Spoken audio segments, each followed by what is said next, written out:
Hello दोस्तों, स्वागत है आज के मेरे इस वीडियो में। आज मैं फिर से लेकर आ गया हूँ आपके लिए रसायन विज्ञान कक्षा 12 अर्धवार्षिक परीक्षा 2023-24 का फुल सॉल्यूशन वीडियो। यहाँ पर आप देख सकते हैं इस तरीके से ये पूरा पेपर है और इस पूरे पेपर का मैंने पूरा सॉल्यूशन करके यहाँ पर आप देख लीजिए बहुत सारे पेजेस में आया है, लेकिन मैंने पूरा सॉल्यूशन प्रिंट कर लिया है। इसको पूरा बहुत ही अच्छे से मैंने सॉल्व किया है पेपर, और बहुत ही इंपॉर्टेंट पेपर है ये। पूरा बोर्ड की दृष्टि से बनाया गया है। जिस तरीके से जो क्वेश्चन आपके बोर्ड एग्जाम में पूछे जाते हैं उस तरीके से इसमें पूछा गया है, इसीलिए मैं इस पेपर का फुल सॉल्यूशन बनाने के उत्सुक भी था और आप लोगों की भारी डिमांड भी थी कि आप इसका फुल सॉल्यूशन वीडियो जरूर बनाइए और इसको आपको देखना है, तो इसलिए मैं इसका फुल सॉल्यूशन वीडियो आपके लिए लेकर आ गया हूँ। यहाँ पर पूरा सॉल्यूशन यहाँ पर आपको दिखाने वाला हूँ और इसको समझाने वाला भी हूँ कुछ क्वेश्चंस को। तो यहाँ पर आप देख लीजिए, सबसे पहले क्वेश्चन से हम स्टार्ट करेंगे। कक्षा 12 और 3 घंटे 15 मिनट का ये पेपर था और 70 पूर्णांक है इसका। तो इस तरीके से ये रसायन विज्ञान का पेपर, अर्धवार्षिक का पेपर यहाँ पर दिया गया है। इस तरीके से यहाँ पर क्वेश्चन सब देख लीजिए आप। यहाँ पर सबसे पहला क्वेश्चन दिया गया है पेपर में। सबसे पहले मैं आपको दिखा दे रहा हूँ। प्रथम कोटि की एक अभिक्रिया के लिए वेग स्थिरांक इतना दे दिया गया है। इस अभिक्रिया की अर्धायु है। तो यहाँ पर मैंने सॉल्यूशन लिखा है प्रथम कोटि की। यहाँ पर देखिए क्वेश्चन भी मैंने यहाँ पर जो सॉल्यूशन का पेपर मैंने प्रिंट किया है उस पर क्वेश्चन भी आपके लिए लिख दिया है, जिससे कि दिक्कत ना हो। आप जब देखें तो आराम से उसका सॉल्यूशन सहित क्वेश्चन उसको देख सकें और पूरा आपको समझ में आ जाए, इसलिए मैंने एक साथ दोनों को लिख लिया है। प्रथम कोटि की एक अभिक्रिया के लिए वेग स्थिरांक 2 × 10⁻³ सेकेंड इनवर्स है। इस अभिक्रिया की अर्ध आयु है। तो एक अर्धायु प्रथम कोटि की अभिक्रिया के लिए अर्धायु होता है, उसका समय अर्धायु काल जो होता है उसका फार्मूला होता है T12 या फिर T50 इक्वल्स में 0.6930 बटे में K। ये अपॉन में होता है, बटे में नीचे आपको लिखना है। ये बटे का चिन्ह लगा है नीचे है इसका मतलब। तो यहाँ पर इक्वल टू में जब आप के का वैल्यू यहाँ से रख देंगे, वेग स्थिरांक का मान रख देंगे जब यहाँ पर, तो 0.6930 बटे में 2 × 10⁻³ इक्वल्स में 3.4 × 10⁻² सेकेंड। इस तरीके से ये आपका दूसरा नंबर वाला आंसर आ जाता है। तो इस तरीके से मैं पूरा क्वेश्चन आपको दिखाने वाला हूँ। तो अगर पहली बार चैनल पे आए तो सबसे पहले तो चैनल को सब्सक्राइब कर लीजिए। इस चैनल पे आपको हमेशा सॉल्यूशन वीडियो और पेपर का वीडियो आपको मिलते रहते हैं। आपको बोर्ड में भी आपको ये बहुत ही चैनल जो है लाभदायक होने वाला है, तो आप चैनल को जरूर सब्सक्राइब कर लीजिए और ये बोर्ड एग्जाम के लिए बहुत ही लाभदायक होने वाला है। और अगर आप वीडियो को अभी तक लाइक नहीं किया तो वीडियो को लाइक जरूर कर दीजिए। वीडियो बनाने के लिए बहुत मेहनत करना पड़ता है। मैंने इस सॉल्यूशन वाले वीडियो को बनाने के लिए 2 दिन पूरा टाइप करने और पूरा क्वेश्चन का सॉल्यूशन एकदम एग्जैक्ट सही ढूंढ के आपके लिए लाने के लिए टाइम मैंने आपके लिए यूज किया है। तो बहुत ही ज़रूरी है कि आप वीडियो को लाइक ज़रूर किया करिए, जिससे कि हमें मोटिवेशन मिले और आगे के भी वीडियो आपके लिए जल्द से जल्द हम आपके लिए ला सकें। तो यहाँ पर इस तरीके से पूरा पेपर का सॉल्यूशन मैं दिखाने वाला हूँ। तो चलिए आगे बढ़ते हैं अगले क्वेश्चन पे। तो अगला क्वेश्चन यहाँ पर आपका दिया गया है, विशिष्ट चालकता का मात्रक है। अब देख लीजिए यहाँ पर भी आपका क्वेश्चन इसी तरीके से दिया गया है पेपर में। खा नंबर विशिष्ट चालकता का मात्रक है। तो पेपर को मैं हर बार नहीं दिखाऊंगा, अभी दिखा दे रहा हूँ। आप देख लीजिए क्वेश्चन, कुछ क्वेश्चन मैं एक साथ दिखा दिया करूंगा और डायरेक्ट फिर यहाँ पर आपको पूरा क्वेश्चन देखने को मिल ही जाएगा, जिससे कि आपको भरोसा रहे कि ये पूरे पेपर की सॉल्यूशन है और यहाँ पर इस तरीके से मैं दिखाता जाऊँगा। तो यहाँ पर देख लीजिए, इसका जो खा नंबर क्वेश्चन है उसका सबसे पहले पूछा गया है विशिष्ट चालकता का मात्रक क्या है। तो आप जानते होंगे जो अनंत अनुता पर आपकी चालकता होती है वहाँ से आप इसको निकालेंगे। तो यहाँ पर आपका जब मात्रक आएगा ohm inverse centimetre square mole inverse, इस तरीके से आपका इसका आंसर पूरा आ जाएगा। तो यहाँ पर ये वाला राइट आंसर है, इसको आप याद कर लीजिए चाहे जो कुछ कर लीजिए। लेकिन तो ये विशिष्ट चालकता का मात्रक बहुत ही इंपॉर्टेंट है। ये अधिकतर पूछा जाता है। पिछले साल 2023 के ये आपका जो बोर्ड एग्जाम था उसमें पूछा भी गया था, मैंने देखा है पूरा क्वेश्चन पेपर वहाँ पर। तो यहाँ पर आपका अगला क्वेश्चन दिया गया है, गा नंबर विद्युत अपघट्य पदार्थ नहीं है। तो यहाँ पर आपको बताना है कि विद्युत अपघट्य पदार्थ कौन सा नहीं है। तो यहाँ पर आपको ऑप्शन में दिया गया है sodium chloride, urea, ammonium nitrate और नाइट्रिक अम्ल। तो यहाँ पर आपका जो 12 नंबर ऑप्शन यूरिया है ये विद्युत अपघट्य पदार्थ नहीं है। मैंने यहाँ पर ब्लू कलर से कर दिया है जिससे कि आपको सही आंसर पता चल जाए यहाँ पर। लेकिन आपको यहाँ पर अच्छे से क्वेश्चन को पढ़ लेना है और समझना है कि क्या यहाँ पर पूछा गया है और क्या आंसर यहाँ पर दिया गया है। तो यहाँ पर पूछा गया था विद्युत अपघट्य पदार्थ नहीं है। तो आप जानते होंगे कि विद्युत अपघट्य पदार्थ कौन से होते हैं। सबसे पहले तो उनका जब जलीय विलयन हम बनाते हैं, जो भी पदार्थ जो है अगर अपने आयनों में टूट जाता है तो वो क्या है, विद्युत अपघट्य पदार्थ है। लेकिन अगर जो पदार्थ नहीं अपने आयनों में टूटता है वो आपका अपघट्य पदार्थ नहीं है। तो यहाँ पर यूरिया आपका अपघट्य पदार्थ नहीं है। फिर आपका अगला क्वेश्चन है यहाँ पर घ नंबर, निम्न में से कौन सा अणुसंख्य गुणधर्म है। तो अणुसंख्य गुणधर्म कौन सा है, आप अणुसंख्य गुणधर्म 4 पढ़े होंगे। तो सबसे पहले वहाँ पर आपका क्वथनांक का उन्नयन, आपेक्षिक अवनमन, और यहाँ पर फिर आपका हिमांक का अवनमन, फिर परासरण दाब। इस तरीके से आपका अणुसंख्य गुणधर्म जो है परासरण दाब यहाँ पर राइट आंसर हो जाता है। और श्यानता, प्रस्तनाव, प्रकाशिक घूर्णन, ये सभी चीज़ें आपके अणुसंख्य गुणधर्म में नहीं आती हैं। फिर आपका अगला क्वेश्चन यहाँ पर पूछा गया है, ये सभी बहुविकल्पी क्वेश्चन अभी चल रहे हैं, एक एक नंबर के क्वेश्चन है, आपको मैं पेपर में दिखा दे रहा हूँ। यहाँ पर देख लीजिए, एक एक नंबर के अभी क्वेश्चन है, यहाँ पर पेपर में क्वेश्चन के जितने नंबर हैं वो लिखे गए हैं। तो इस तरीके से यहाँ पर आपका है। फिर यहाँ पर आपका अगला क्वेश्चन जो है, शून्य कोटि की अभिक्रिया के दर नियतांक का मात्रक है। तो दर नियतांक का मात्रक आपका mole litre inverse second inverse होता है। दर नियतांक सबसे पहले समझिए होता क्या है। यहाँ पर शून्य कोटि की अभिक्रिया जब आप जानते होंगे तो उसमें जो दर निकलती है, तो दर क्या होती है आपका, सबसे पहले कंसंट्रेशन होता है dC/dt। तो यहाँ से आप निकालेंगे कंसंट्रेशन क्या होता है, मोल, सांद्रता का क्या होता है, मोल प्रति लीटर, और बटे में टी जो होता है उसका सेकेंड। तो जब आप मोल सबसे ऊपर है, फिर लीटर बटे में, सेकेंड बटे में, तो इसको जब ऊपर ले जाएंगे तो इनवर्स में आ जाएगा। तो इसका जो शून्य कोटि की अभिक्रिया के लिए दर नियतांक होगा mole litre inverse second inverse. और ये जो क्वेश्चन है अधिकतर इसमें के आगे में लॉन्ग क्वेश्चंस में भी पूछे गए हैं, तो वहाँ से और ये क्लियर हो जाएंगे अगर आप पूरा वीडियो देखते हैं। तो वीडियो पूरा बहुत ही इंपॉर्टेंट है, वीडियो को एंड तक देखिएगा बिना स्किप किए। और जहाँ नहीं समझ में आता है आप एक बार स्किप करके या फिर उसका फॉर्मूला आप अपनी किताब से ढूंढकर जरूर क्लियर करिए, क्योंकि ऐसे ही क्वेश्चन आपके बोर्ड पेपर में या फिर अर्धवार्षिक पेपर अगर अभी तक नहीं हुआ है उसमें पूछे जाएंगे, और प्री बोर्ड में भी इसी तरीके से क्वेश्चन पूछेंगे जाएंगे। तो बहुत ही इंपॉर्टेंट ये पेपर है। तो यहाँ पर पूरा बिना स्किप किए हुए वीडियो आप देखते रहिए। फिर अब हम बढ़ते हैं अपने अगले वीडियो के अपने अगले क्वेश्चन की तरफ। तो आपका अगला क्वेश्चन जो दिया गया है, एल्किल हैलाइड का सामान्य सूत्र है। तो सबसे पहले आप समझिए एल्किल क्या होता है। एल्केन होता है, एल्केन आप जानते हैं, एल्केन का फार्मूला होता है CnH2n+2 होता है। लेकिन आपका जब एल्किल कब बनता है, जब एल्केन से एक H निकाल दिया जाता है या फिर प्रतिस्थापित कर दिया जाता है, तब जो बचता है खाली एक बॉन्ड छूटा हुआ, खाली एक बॉन्ड। जब एक बॉन्ड खाली रहता है उसमें कोई परमाणु नहीं जुड़ा होता है और उसका फार्मूला बचता है CnH2n+1 बचता है, तो वो एल्किल हो जाता है। और उसमें अगर कोई हेलोजन परमाणु जुड़ गया अगर एल्किल समूह में, तो उसको एल्किल हैलाइड कहते हैं। तो यही वाला आपका फार्मूला सही है, CnH2n+1 और X जुड़ गया है, X क्या है, हेलोजन परमाणु है। तो इस तरीके से ये राइट विकल्प हो जाता है। फिर अब हम बढ़ते हैं अपने अगले क्वेश्चन की तरफ। अगला क्वेश्चन आपका दिया गया है, दूसरा क्वेश्चन यहाँ से स्टार्ट हो जाता है। और ये क्वेश्चन जब है दो दो नंबर के क्वेश्चन है, यहाँ पर पेपर में आप देख लीजिए 2-2 नंबर के क्वेश्चन स्टार्ट हो चुके हैं। अभिक्रिया का वेग स्थिरांक क्या है, तो यहाँ पर अब अभिक्रिया का वेग स्थिरांक आपको बताना है।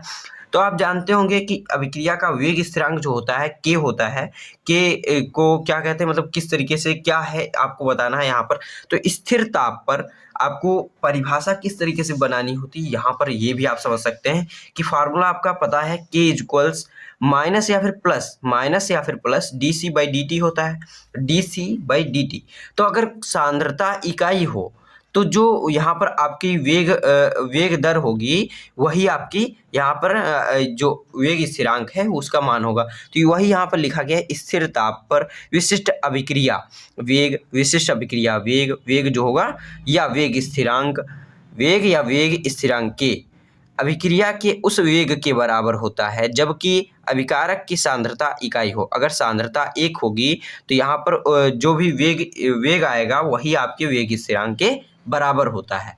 तो इस तरीके से इसका क्वेश्चन का आंसर हो जाता है। फिर आपका अगला क्वेश्चन दिया गया है, कोलराउस का नियम क्या है समझाइए। तो कोलराउस का नियम यहाँ पर आपका जो है वो आपको इस तरीके से लिख देना है, इस नियम के अनुसार अनंत तनुता पर जब वियोजन पूर्ण हो जाता है, यानी कि जब कोई भी विद्युत अपघट्य पदार्थ को हम किसी विलयन में या फिर कोई भी आपका जो लिक्विड है उसमें हम अगर घोलते हैं, जब उसका वियोजन पूर्ण हो जाता है यानी कि वो अपने आयनों में टूट जाता है, अगर जब अपने पूर्ण आयनों में टूट जाता है पूरी तरीके से, तो विद्युत अपघट्य की तुल्यांकी चालकता में प्रत्येक आयन अपना निश्चित योगदान देता है। उसमें जितने भी आयन टूट चुके हैं, यानी सब जितने भी आयन हैं सब अलग अलग आपस में अलग अलग बट चुके हैं, तो उसमें जो तुल्यांकी चालकता है उसके लिए प्रत्येक आयन अपना एक निश्चित योगदान देता है, जो आपका कोलराउस नियम द्वारा बताया गया है। तो इसमें क्या होता है, अनंत अनुता पर आपके अनंत अनुता पर जो तुल्यांकी चालकता है वो होता है लैम्डा इन्फिनिटी, यानी अनंत अनुता पर आपकी तुल्यांकी चालकता इक्वल्स में अनंत अनुता पर धन आयनों की तुल्यांकी चालकता प्लस में ऋण आयनों की तुल्यांकी चालकता। तो इस तरीके से यहाँ पर इसका राइट आंसर हो जाता है। अब हम बढ़ते हैं अपने अगले क्वेश्चन की तरफ। तो आपका अगला क्वेश्चन पेपर में आप सबसे पहले देखिए, अभिक्रिया की कोटि तथा आणविकता में अंतर स्पष्ट कीजिए। तो यहाँ पर आपको अभिक्रिया की कोटि और आणविकता में अंतर स्पष्ट करना है। तो यहाँ पर मैंने इस तरीके से ले लिया है, तो ये किताब से डायरेक्ट मैंने उठाया है और आपको समझा दे रहा हूँ इसमें कितना कम से कम लिखना चाहिए और कितना नहीं लिखना चाहिए। तो इस तरीके से यहाँ पर आपका दिया गया है। सबसे पहले लिखा है अभिक्रिया की कोटि और आणविकता में अंतर। आपको इससे पहले भी एक हेडिंग लिखना है। क्या लिखना है? सबसे पहले लिखना है अभिक्रिया की कोटि तथा आणविकता में निम्न अंतर हैं। फिर आपको इस तरीके से कॉलम एक बना लेना है और जिसके ऊपर ये लिखना है। ये लिखने के बाद आपको अभिक्रिया की कोटि एक तरफ लिख लेना है और अभिक्रिया की आणविकता एक तरफ लिख देना है, इस तरीके से हेडिंग डाल के। बाद में फिर इसमें जो मुख्य पॉइंट हैं, जैसे कि यह एक प्रायोगिक मान है, इसको एक पॉइंट करके लिख सकते हैं, और यहाँ पर यह एक सैद्धांतिक मान है, इतना एक एक पॉइंट करके लिख सकते हैं। बाद में जिसे प्रयोगों से प्राप्त किया जाता है, वेग समीकरण से प्राप्त किया जाता है, प्रयोगों द्वारा प्राप्त अभिक्रिया के वेग समीकरण से प्राप्त किया जाता है। अभिक्रिया की कोटि हो गई। फिर आपका अभिक्रिया की आणविकता, तो जिसे अभिक्रिया के आधार पर ज्ञात किया जा सकता है कि अभिक्रिया में कितने अणु भाग लिए हैं। तो अभिक्रिया के आधार पर इसे ज्ञात किया जा सकता है। तो यहाँ पर अभिक्रिया की आणविकता हो गई। फिर आपको इसमें दूसरा अंतर बताना है कि कोटि जो है वो शून्य, पूर्णांक तथा भिन्नात्मक हो सकती है, लेकिन आणविकता जो है, आणविकता शून्य एवं भिन्नात्मक नहीं हो सकती है। यह केवल प्राकृतिक संख्या यानी 1, 2, 3 हो सकती है, केवल 1, 2, 3 हो सकती है। फिर आपको तीसरा यहाँ पर जो है आपका अंतर, उसको लिखना है किस तरीके से, अभिक्रिया की कोटि प्राथमिक एवं जटिल अभिक्रियाओं पर लागू होती है। आपकी जो अभिक्रिया की कोटि है वो जटिल और प्राथमिक दोनों पर अभिक्रियाओं पर लागू होती है, लेकिन आणविकता जो है, आणविकता केवल प्राथमिक अभिक्रियाओं पर लागू होती है या जटिल के लिए नहीं लागू होती है। फिर आपका यहाँ पर अगला जो अंतर दिया गया है, इसमें देखिए यहाँ पर 2 नंबर का क्वेश्चन पूछा गया था, तो 3 भी अगर यहाँ तक लिख देते हैं आप तो 2 नंबर आपको पूरा मिल जाएगा, लेकिन अगर आप चारों लिख देते हैं तो बहुत ही अच्छी बात है। तो इस तरीके से यहाँ पर आप लिख सकते हैं अभिक्रिया की कोटि अभिक्रिया के वेग और अभिकारकों की सांद्रता के मध्य संबंध बताती है। क्या बताती है अभिक्रिया की कोटि? अभिक्रिया के वेग और अभिकारकों की सांद्रता के मध्य संबंध बताती है। और आपकी जो अभिक्रिया की आणविकता है, आणविकता अभिक्रिया की विशिष्ट पद में भाग लेने वाले अणुओं की संख्या दर्शाती है या फिर बताती है। इस तरीके से आपके ये अभिक्रिया की कोटि और आणविकता में अंतर हो जाते हैं। तो यहाँ पर आप पूरा आंसर देख लीजिए इस तरीके से। बहुत ही अच्छा क्वेश्चन है और अधिकतर पूछा जाता है, पिछले साल ये पूछा भी गया है, इसीलिए यहाँ पर हमारे स्कूल वालों ने दिया है, स्कूल के टीचर ने दिया है। तो इस तरीके से क्वेश्चन पूछे गए हैं अर्धवार्षिक में, अधिकतर जो बहुत ही इंपॉर्टेंट होते हैं उसी तरीके से पूछे जाते हैं। तो अधिकतर तो पिछले जो आए हैं या फिर आने की संभावना रहती है उन्हीं क्वेश्चंस को इनमें पूछा जाता है। फिर आपका अगला क्वेश्चन यहाँ पर दिया गया है, मार्कोनिक ऑफ नियम क्या है समझाइए। मार्कोनिक ऑफ का नियम आपको समझाना है, क्या है नियम क्या है, और फिर समझा देना है। तो यहाँ पर आपका जो मार्कोनिक ऑफ का नियम है वो, इसमें देखिए मैंने एक इसमें उदाहरण आप नहीं लिया है, लेकिन आपको उदाहरण एक ले लेना है। कैसे? मार्कोनिक ऑफ नियम क्या है समझाना है। तो यहाँ पर मार्कोनिक ऑफ का नियमानुसार इस तरीके से लिख दिया मैंने, मार्कोनिक ऑफ के नियमानुसार किसी असम्मित एल्कीन एल्कीन दे दिया, यानी कि यहाँ पर देखिए एल्कीन, सीधे एल्कीन आपको पता चल गया कि डबल बॉन्ड वाला है, यहाँ पर ट्रिपल बॉन्ड वाला नहीं है। असम्मित आपके जो एलिफेटिक यौगिक होते हैं उसमें क्या होता है, दो डबल बॉन्ड या फिर ट्रिपल बॉन्ड होते हैं, लेकिन यहाँ पर असम्मित एल्कीन दे दिया गया, यानी कि सीधे वो एल्कीन है, यानी कि डबल बॉन्ड है। पर HX का योग इस प्रकार होता है कि अभिकर्मक HX का ऋण सिरा एल्कीन के उस द्विबंध कार्बन परमाणु से जुड़ता है जिस पर हाइड्रोजन परमाणु की संख्या कम होती है।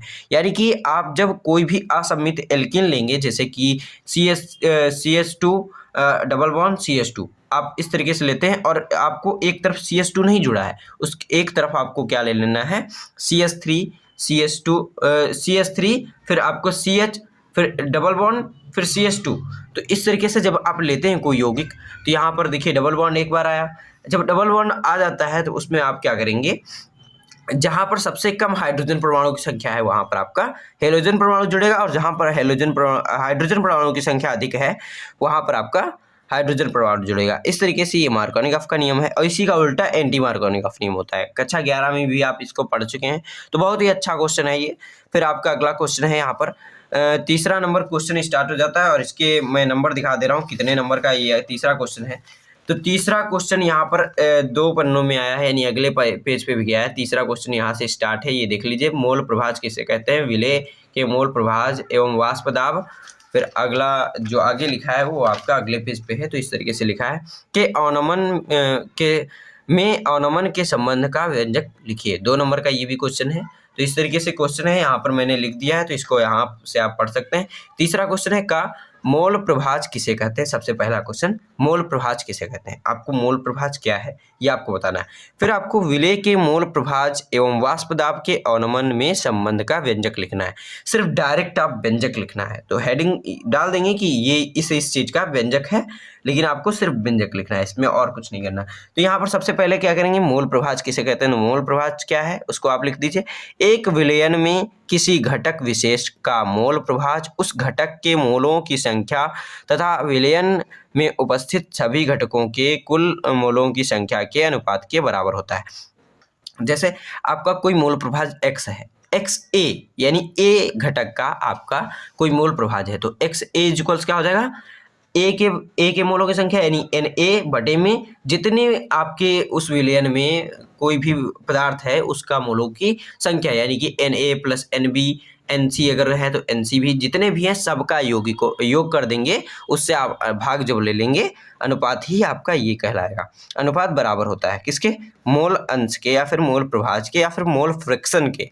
तो इस तरीके से ये आला हो जाता है कि मोल प्रभाज किसे कहते हैं? किसे कहते हैं? एक विलयन में किसी घटक विशेष का मोल प्रभाज उस घटक के मोलों की संख्या तथा विलयन में उपस्थित सभी घटकों के कुल मोलों की संख्या के अनुपात के बराबर होता है।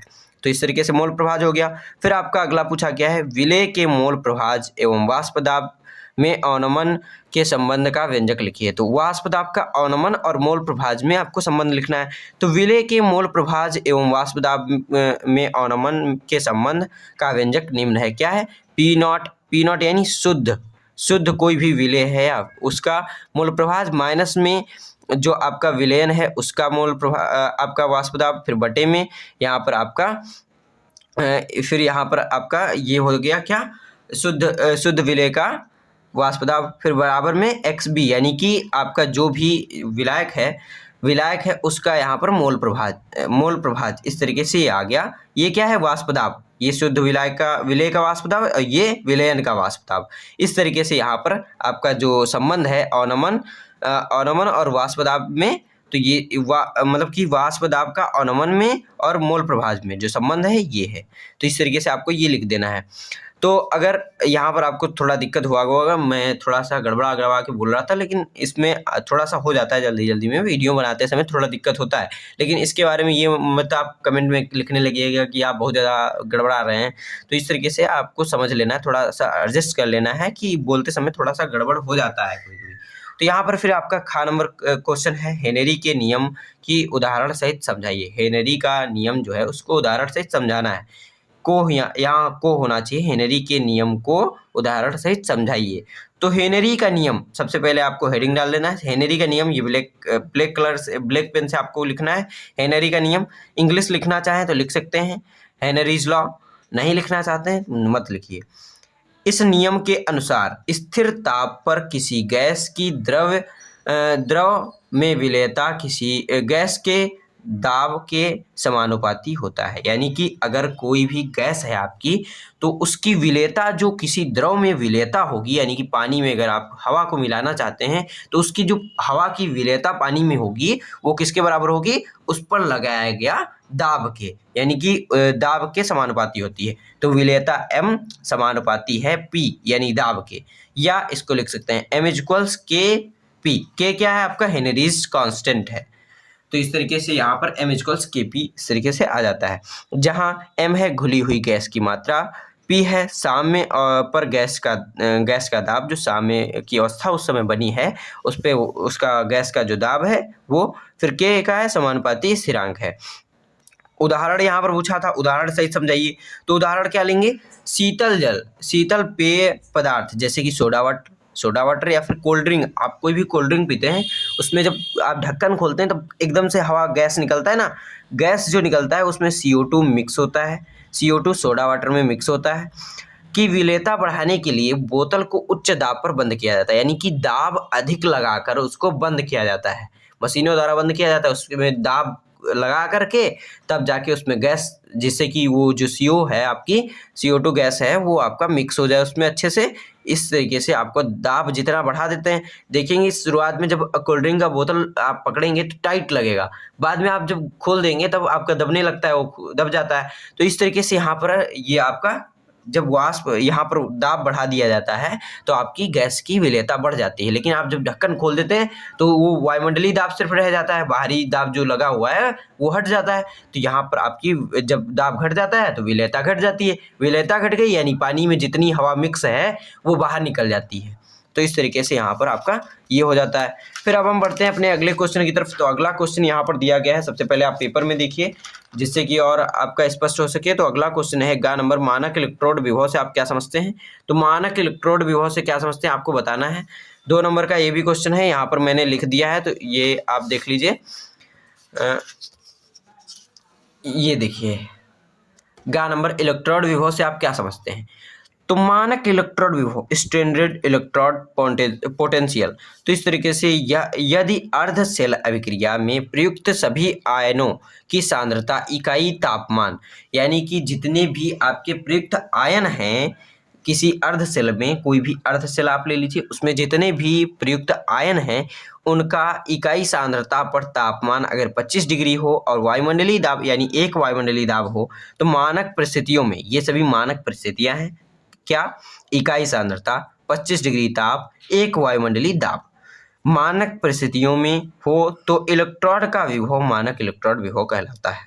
इसे E0 से प्रदर्शित करते हैं। इलेक्ट्रोड विभव E तथा E0 को सदैव अपचयन विभव माना जाता है जब तक कि यह बताया नहीं गया हो कि यह ऑक्सीकरण विभव है। इसको जब तक हम E0 मानेंगे, E0 या फिर E मानेंगे, जब तक कुछ बताया नहीं गया कि यह ऑक्सीकरण विभव है या फिर अपचयन विभव है, जब तक कुछ अलग से हिंट नहीं दिया जाता है। यहाँ पर आपका जो पूछा गया है वो आपके यहाँ तक भी हो जाता है, यहाँ तक भी हो जाता है। आगे आप लिखना चाहते हैं तो एक्स्ट्रा करने के लिए लिख सकते हैं, नहीं तो कोई ज़रूरी नहीं है।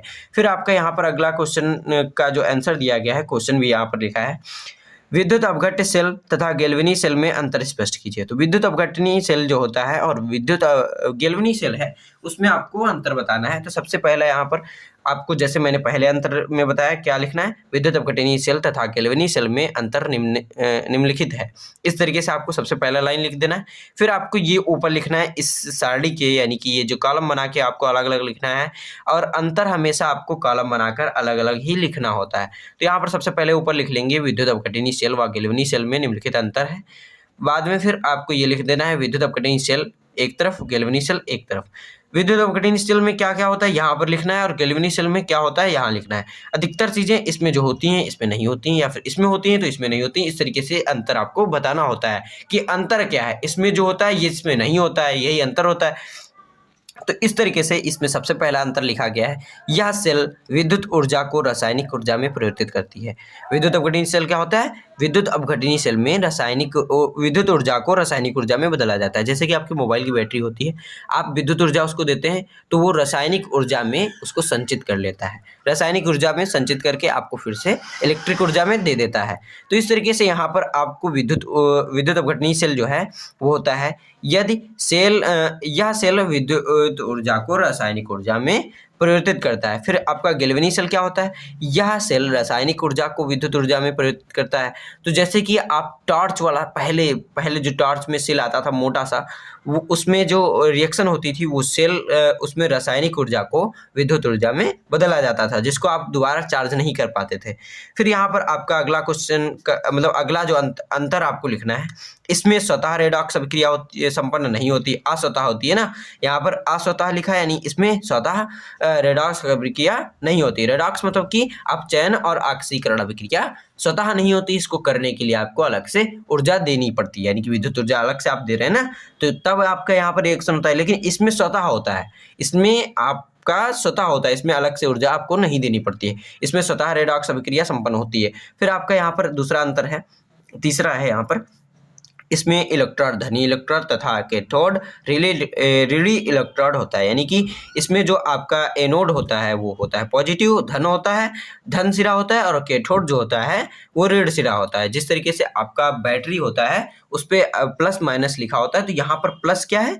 धनी है, और जो ऋण है वो कैथोड है, एनोड कैथोड, इस तरीके से। लेकिन ये इसी का उल्टा ये गैल्वेनी सेलों में होता है। गैल्वेनी में एनोड जो होता है ऋणी होता है और कैथोड धनी होता है। फिर आपका यहाँ पर चौथा अंतर दे दिया गया इसी तरीके से। इसमें आपका 2 नंबर का ही क्वेश्चन है ये, तो इसको भी आप ज़्यादा लिखना, 4 तक लिख दीजिए। ज़्यादा लिखना चाहते हैं तो अगर आपको याद हो जाता है तो ज़रूर लिखिए, क्योंकि जितना अच्छा ज़्यादा जितनी अंतर बता दीजिए उतनी ही अच्छे हैं। तो बहुत ही अच्छा है अगर आप कम भी 4 भी लिख देते हैं कोई दिक्कत नहीं है, लेकिन अगर आप पूरा लिख देते हैं तो और अच्छा है।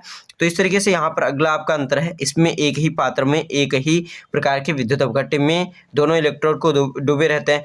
ये आपका विद्युत अपघटन सेल जो होता है इसमें 2 इलेक्ट्रोड डुबाए जाते हैं, लेकिन एक ही, जैसे एक बीकर ले लीजिए या फिर एक बाल्टी ले लीजिए या फिर एक कोई ग्लास ले लीजिए, उसी में दोनों इलेक्ट्रोड डुबा दिए जाते हैं इसमें, और एक ही अपघट्य पदार्थ भी रहता है, कुछ और अलग नहीं होता है। लेकिन इसमें दोनों जो इलेक्ट्रोड होते हैं उनको भिन्न भिन्न अपघट्य पदार्थों में अलग अलग आपके जो बीकर होते हैं या फिर कोई ग्लास है उसमें अलग अलग डुबाया जाता है। फिर यहाँ पर आपका अगला जो अंतर है, लवण सेतु की कोई आवश्यकता नहीं होती इसमें लवण सेतु की आवश्यकता नहीं होती, लेकिन इसमें होती है। फिर इसमें विद्युत ऊर्जा देनी पड़ती है, इसमें विद्युत ऊर्जा नहीं देनी पड़ती। इस तरीके से आपके अंतर हो जाते हैं। बहुत ही बढ़िया है ये क्वेश्चन, और अगर आपके एग्जाम में आता है तो बहुत ही अच्छा होगा कि आप ये यहाँ से पढ़ चुके हैं। तो अगर अभी तक आप वीडियो को लाइक नहीं किए तो वीडियो को जरूर लाइक कर दीजिए और चैनल को जरूर सब्सक्राइब रखिए, जिससे कि आगे आने वाले वीडियो आपको मिलते रहें। फिर आपका यहाँ पर चौथा क्वेश्चन स्टार्ट हो जाता है। ये 3 नंबर का क्वेश्चन स्टार्ट हो चुका है। सबसे पहले आपको मैं पेपर में दिखा देता हूँ। चौथा क्वेश्चन, निम्नलिखित पर टिप्पणी करना है। ओट्स अपक्रिया, यहाँ देखिए ओट्स, यहाँ पर ओट्स में टाइप जो कर रहे टाइप मैं कर रहा था तो यहाँ पर टा, यहाँ आधा टा आना था लेकिन वो नहीं आ रहा था, तो मैंने टा जरूर लिख दिया है। लेकिन यहाँ पर आप देख लीजिए इस तरीके से, ओट्स अभिक्रिया या फिर डार्जन, मतलब दोनों ओट्स अभिक्रिया और डार्जन अभिक्रिया पर टिप्पणी देना है। तो ये 3 नंबर के क्वेश्चन यहाँ से स्टार्ट हो चुके हैं। तो यहाँ पर सबसे पहले मैं ओट्स अभिक्रिया का बता दे रहा हूँ। यहाँ पर उत्तर यहीं से स्टार्ट है, यहाँ अलग नहीं दिया गया है उत्तर। ओट्स अभिक्रिया, शुष्क ईथर की उपस्थिति में सोडियम धातु के साथ क्रिया कराने पर एल्किल हैलाइड एल्केन देते हैं। यानी कि अगर आप शुष्क ईथर की उपस्थिति में सोडियम धातु की क्रिया जब एल्किल हैलाइड से कराते हैं तो यहाँ एल्केन आपको प्राप्त होता है। यहाँ पर आप देख लीजिए, जब एल्किल हैलाइड का एल्किल, आर क्या है? एल्किल समूह है, हेलोजन परमाणु ये है आपका X। तो एल्किल हैलाइड का जब हम अभिक्रिया सोडियम धातु से कराते हैं शुष्क ईथर की उपस्थिति में तो आपका एल्केन प्राप्त होता है। इसको उच्चतर एल्केन कहते हैं। यहाँ पर अगर आप मेथिल यूज किए हैं तो यहाँ पर आपका एथेन प्राप्त होता है। इस तरीके से आपका ये प्राप्त होता है, तो एल्केन प्राप्त होता है। यह ओट्स अपक्रिया कहलाती है। इसके द्वारा मुख्यतः सममित एल्केन बनाए जाते हैं, सममित एल्केन बनाए जाते हैं, यानी सिंगल बॉन्डेड एल्केन बनाए जाते हैं। तो यहाँ पर इसका एक उदाहरण भी दिया गया है। देखिए इस तरीके से C2H5Br प्लस में 2Na शुष्क ईथर की उपस्थिति में एथिल ब्रोमाइड, ये है एथिल ब्रोमाइड की अभिक्रिया सोडियम धातु से शुष्क ईथर की उपस्थिति में कराने पर ब्यूटेन प्राप्त होता है और यहाँ पर सोडियम ब्रोमाइड प्राप्त होता है। तो इस तरीके से ये आपको हो जाता है। फिर आपका अगला क्वेश्चन यहीं में दिया गया था, डार्जन अभिक्रिया क्या है आपको टिप्पणी देना है। तो डार्जन अभिक्रिया, एल्कोहलों को पिरीडीन की सूक्ष्म मात्रा की उपस्थिति में थायोनिल क्लोराइड के साथ गर्म करने पर एल्किल क्लोराइड बनते हैं। यह डार्जन अभिक्रिया कहलाती है।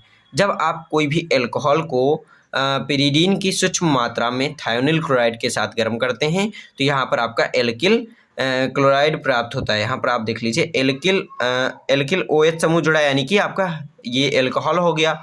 Alcohol plus thionyl chloride SOCl2 की अभिक्रिया जब हम पिरीडीन की उपस्थिति में कराते हैं, गर्म करते हैं, तो यहाँ पर आपका RCl यानी कि एल्किल हैलाइड प्लस में SO2 गैस प्लस में HCl गैस प्राप्त होता है। ये बहुत ही इंपॉर्टेंट है अभिक्रिया। डार्जन अभिक्रिया अधिकतर पूछा जाता है, डार्जन अभिक्रिया क्या है या फिर थायोनिल क्लोराइड अभिक्रिया क्या है, तो ये बहुत ही इंपॉर्टेंट है, इसको जरूर पढ़े रखिएगा।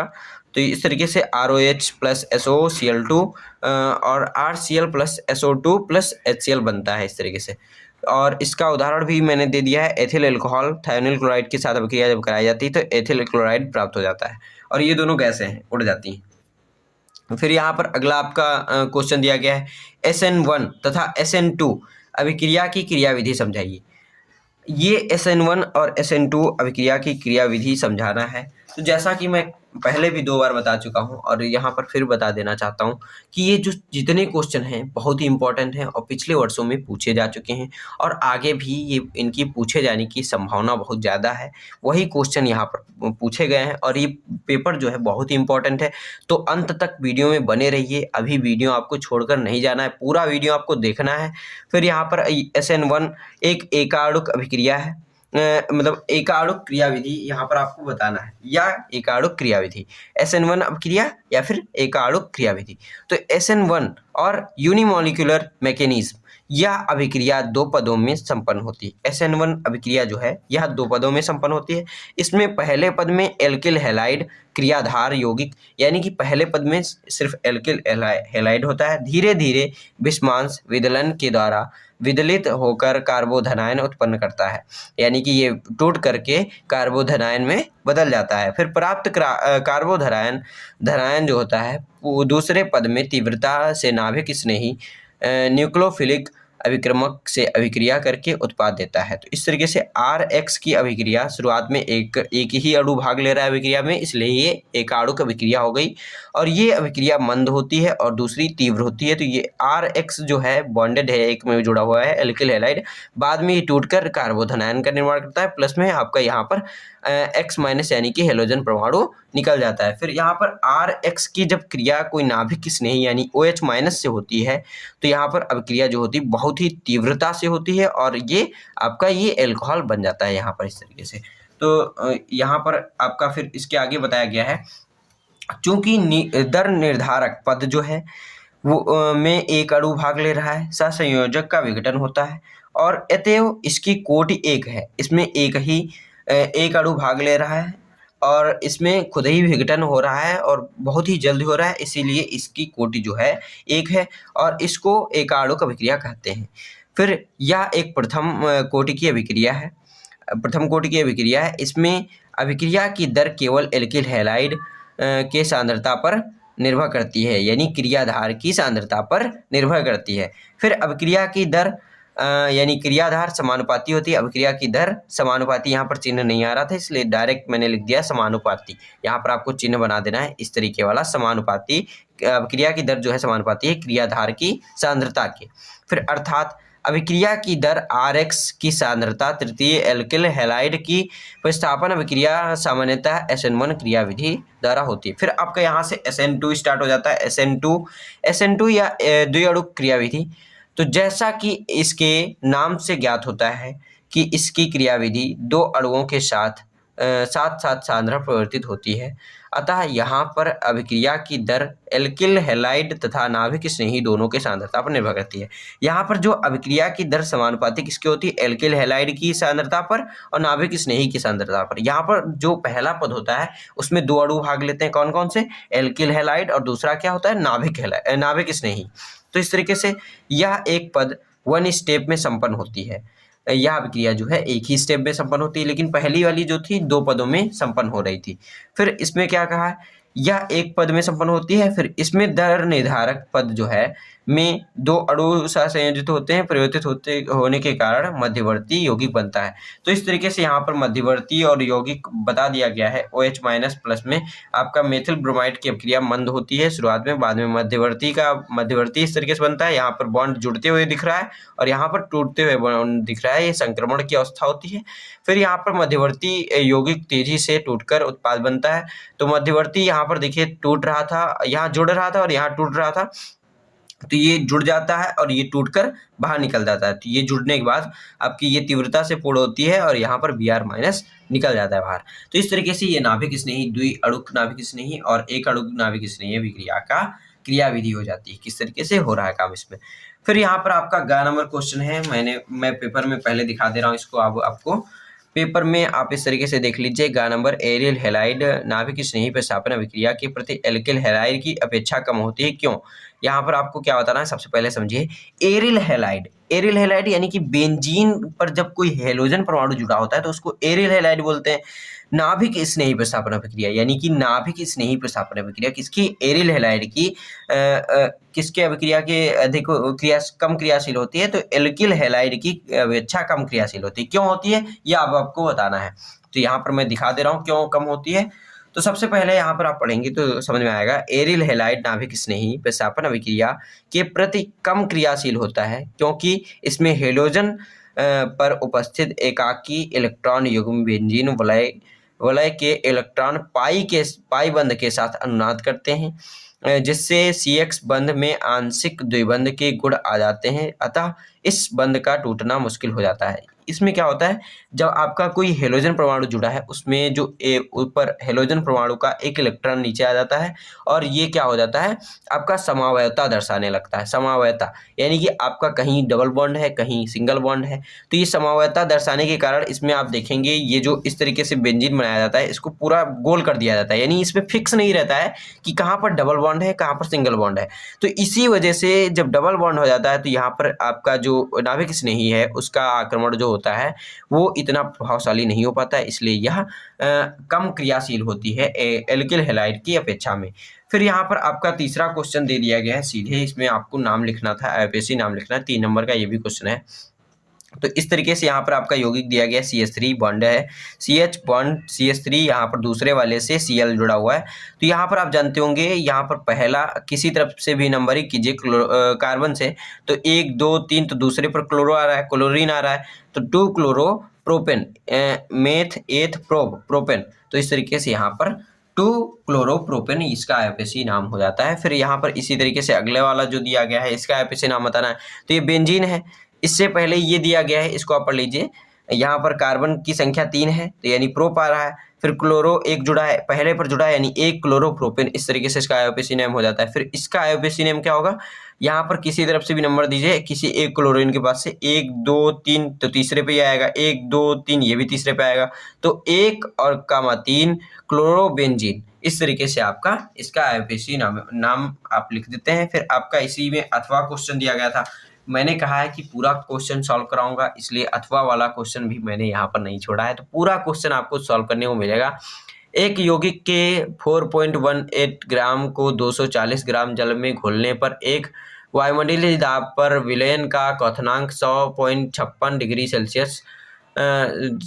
सेल्सियस है। यौगिक के अणुभार की गणना करो। इस तरीके से यहाँ पर क्वेश्चन पूछा गया है। तो अगर अभी तक आपने वीडियो को लाइक नहीं किया तो वीडियो को जरूर लाइक कीजिए, क्योंकि मैं पूरे हर एक क्वेश्चन के यहाँ पर आपको सॉल्यूशन प्रोवाइड करा रहा हूँ। तो आप यहाँ पर देख लीजिए किस तरीके से दिया गया है, इसका पूरा सॉल्यूशन मैंने लिख के लाया हूँ। यहाँ पर आपको पूरा अच्छे से दिखा रहा हूँ, पूरा जैसे कि आपको क्लियर दिखे, इसलिए मैंने इस बार पेन से नहीं लिखा है। हर बार मैं आपके लिए पेन से लिखता था तो वहाँ पर हल्का क्लियरिटी कम हो जाती थी और कुछ शब्दों को समझने में कठिनाई हो जाती थी, इसलिए मैंने यहाँ पर टाइप करके आपके लिए अच्छे से और बेहतर बनाया जा सके आपकी सुविधा के लिए मैंने इसको टाइप करके लाया हूँ। तो यहाँ एक यौगिक के 4.18 ग्राम को 240 ग्राम में जल में घोलने पर, तो देखिए जो चीज घुला जा रहा है वो विलय हो गया। 4.18 ग्राम यौगिक कोई है उसको घुला जा रहा है वो विलय हो गया। फिर आपको जिसमें घोला जा रहा है वो विलायक है, तो किसमें घोला जा रहा है, जल में। कितने ग्राम जल में, 240 ग्राम जल में घुलने पर वायुमंडलीय दाब पर विलयन का क्वथनांक कितना हो जाता है? 100.56 डिग्री सेल्सियस हो जाता है। यौगिक का अणु भार की गणना करो। इसमें एक चीज कम है। क्या कम है? इसमें अगर आपको ये क्वेश्चन मिल जाता है तो इसमें आपको सबसे पहले क्या पता होना चाहिए, आपका यहाँ पर के बी का मान नहीं दिया है। के बी का मान इसमें नहीं दिया गया है क्योंकि क्वथनांक का जो क्वथनांक स्थिरांक है वो आपको पेपर में नहीं दिया गया है, पेपर में भी नहीं दिया गया है, इसीलिए मैंने यहाँ पर क्वेश्चन में नहीं लिखा है। पेपर में नहीं दिया गया है लेकिन मैंने सॉल्यूशन जो बनाया है उसमें ज़रूर लिया है, क्योंकि मैंने जो किताब में क्वेश्चन देखा था, अपनी पुस्तक में बुक में जो क्वेश्चन देखा है उसमें ये आपका के बी का वैल्यू दिया गया है। और आप जब एग्ज़ाम हो रहा था तो वहाँ पर टीचर द्वारा बताया भी गया था कि यहाँ पर आपका के बी का वैल्यू इतना होगा। तो यहाँ पर सबसे पहले आपको क्या करना है, दिया क्या है आपका यौगिक का भार यानी जो विलेय है उसका भार दिया गया है, W=4.18 ग्राम। फिर आपका यहाँ पर जल का भार कैपिटल W मैंने लिया है 240 ग्राम। फिर क्वथनांक का उन्नयन डेल्टा देखिए उस तरीके से बनता है त्रिभुज की तरीके से, लेकिन यहाँ पर टाइप नहीं हो रहा था यानी बन नहीं रहा था, इसलिए मैंने डेल्टा सीधे लिख दिया। डेल्टा टीबी इक्वल्स में 100.65 माइनस 100। डेल्टा टीबी क्या होता है कि शुद्ध आपका सबसे पहले क्या विलयन का क्वथनांक माइनस में शुद्ध जल का क्वथनांक। तो यहाँ पर शुद्ध जल का क्वथनांक कितना होता है 100, तो यहाँ पर विलयन का क्वथनांक कितना है 100.65। तो इसको जब माइनस कर देंगे तो 0.65 आपका यहाँ पर क्वथनांक का उन्नयन आ जाएगा। फिर यहाँ पर आपका यौगिक का अणु भार m बराबर में 100 इंटू के बी इंटू डब्ल्यू ये क्या है विलेय है, बटे में डेल्टा टी बी इंटू विलायक का भार। तो इस तरीके से इनका जब वैल्यू आप रख देंगे इसमें वैल्यू पूरा रखने के बाद जब वैल्यू रख देते हैं बाद में क्वथनांक का उन्नयन इतना है रखने पर, तो इसका जब रखेंगे m=1000 इंटू 4.18 इंटू 5.31 बटे में 0.65 इंटू 240 इक्वल टू में आपका 142.28 आपका यहाँ पर वैल्यू निकल के आ जाता है। अणु भार है ये, तो अणु भार इस तरीके से निकल के आ जाता है। फिर यहाँ पर इसका पूरा आपका आंसर हो जाता है। अब हम पढ़ते हैं अपने अगले क्वेश्चन की तरफ। अगला क्वेश्चन महा इंपॉर्टेंट जिसको कहते हैं, बहुत ही इंपॉर्टेंट है। तो इस तरीके से बहुत ही ये इंपॉर्टेंट क्वेश्चन है कि अभिक्रिया की कोटि से आप क्या समझते हैं। अभिक्रिया की कोटि क्या है, ये आधा क्वेश्चन हुआ, 3 नंबर का क्वेश्चन है ये आपका। नहीं, यहाँ से आपका 4 नंबर का क्वेश्चन स्टार्ट हो चुका है, यानी कि ये आपका 2 नंबर का क्वेश्चन हो जाता है कि अभिक्रिया की कोटि क्या है। या आप अगर बताते हैं तो 2 नंबर का आपने हल कर दिया। फिर अभिक्रिया प्रथम कोटि की अभिक्रिया के लिए वेग स्थिरांक का व्यंजक निकालिए। वेग स्थिरांक का आपको व्यंजक निकालना है। तो यहाँ पर सबसे पहले अभिक्रिया की कोटि अभिकारक अणुओं और परमाणुओं अथवा आयनों की उस संख्या के बराबर होती है जिसकी सांद्रता पर अभिक्रिया का वेग निर्भर करता है। यानी कि अभिक्रिया का वेग जिसकी संख्या पर निर्भर करता है उसको हम अभिक्रिया की कोटि कहते हैं। तो यहाँ पर फिर आपका प्रथम कोटि की अभिक्रिया के लिए वेग स्थिरांक का व्यंजक निकालना है। तो उसके लिए यहाँ पर मैंने देखिए लिखा है, मैं जूम करके दिखा दे रहा हूँ। यहाँ पर प्रथम कोटि की अभिक्रिया के लिए जो समाकलित वेग समीकरण है उसको माना निम्न अभिक्रिया एक प्रथम कोटि की अभिक्रिया है। R से उत्पाद बन रहा है, यहाँ पर R से उत्पाद R0, जब R0 है यानी कि प्रारंभिक सांद्रता है R0, तब यहाँ पर उत्पाद 0 है। T=0 पर सांद्रता आपकी यहाँ पर 0, उत्पाद 0 बना है, यानी कि अभी अभिक्रिया शुरू नहीं हुई है, बस शुरू होने वाली है। उस समय हमारे पास जो सांद्रता है आपकी अभिकारक की वो R0 है और उत्पाद 0 है। बाद में T समय पर यानी T समय बाद जब हम देखते हैं तो आपकी यहाँ पर जो अभिकारक की सांद्रता बचती है R0 - x होती है, जिसको हमने RT सीधे कह दिया, RT है। बाद में यहाँ पर आपका उत्पाद बन जाता है x। तो इस तरीके से यहाँ पर ये अभिक्रिया है। फिर आपका यहाँ पर वेग जो अभिक्रिया का वेग होगा, इसलिए यहाँ पर अभिक्रिया का वेग -dr/dt।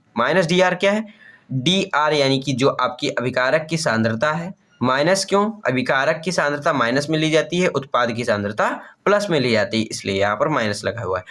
-dr/dt इक्वल्स में k r⁴ 1 क्यों है, यहाँ पर n होना चाहिए, n की जगह पर क्या आपको बोला गया है, प्रथम कोटि की सांद्रता है।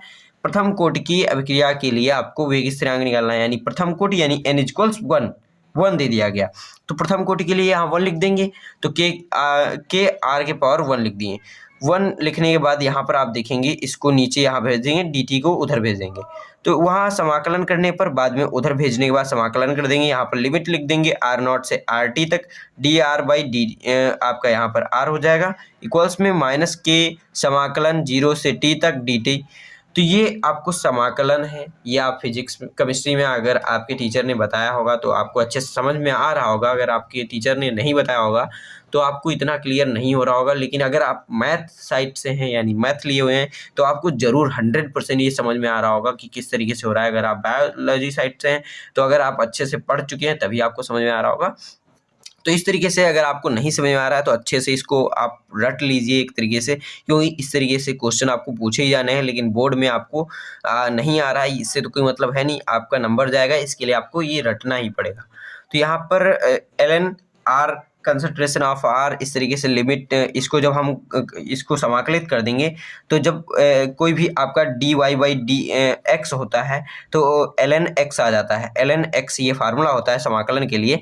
फिर यहाँ पर लिमिट दी गई थी R0 से RT तक, तो इसके हम ब्रैकेट इस तरीके से स्क्वायर ब्रैकेट लगा के R0 से RT लिख देते हैं।